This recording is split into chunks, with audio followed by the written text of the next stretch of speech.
À la brasserie 3 Mâts, les cuves tournent à plein régime.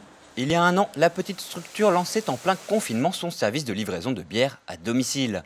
Plus de bars ni de grands événements, les fûts ne trouvent alors plus preneurs, mais la vente de bière en bouteille leur permet de rebondir. Un franc succès pour les Strasbourgeois qui ont vu leur activité se maintenir et même se développer en dépit du coronavirus. En fait, ça nous a permis de se faire connaître via les livraisons. Et ça nous a fait un boom supplémentaire, que ce soit pour les particuliers, dans les moyennes et grandes surfaces, dans les épiceries fines, dans les magasins spécialisés. Du coup, on a pu augmenter notre production. Et aujourd'hui, on bosse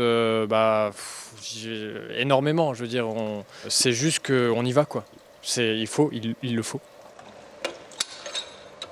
Si la petite entreprise ne connaît pas la crise, la fermeture des bars reste un manque à gagner important pour des secteurs entiers de la profession. À Orfelden, l'hôtellerie-restauration représente les 2/3 de la production de la brasserie Météor. Malgré une importante progression des ventes en grande et moyenne surface, impossible pour eux de compenser les pertes. Donc l'année dernière, sur une année complète, en 2020, on a perdu 30% des volumes. Donc ça représente à peu près 150 000 hectolitres de volume en moins sur une année de fermeture. C'est à peu près 60% du volume qu'on perd chaque mois pendant la fermeture des bars et des restaurants.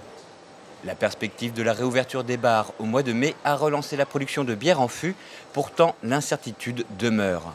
Soit on ne produit pas assez et on a un risque de rupture à la réouverture, soit on produit trop, mais on a le risque peut-être de devoir détruire de la bière si jamais il y a encore un reconfinement dans 3 mois ou dans 6 mois. À Brumat, le comptoir agricole commercialise les houblons alsaciens en France et dans le monde. Sous contrat avec les brasseries, la coopérative doit leur livrer chaque année une certaine quantité de houblon. À ce jour, 15% des contrats ont été reportés. Ceux qui sont le plus pénalisés, ce sont tous les brasseurs qui commercialisent en fût. Nous avons des clients qui commercialisent sous cette forme de conditionnement.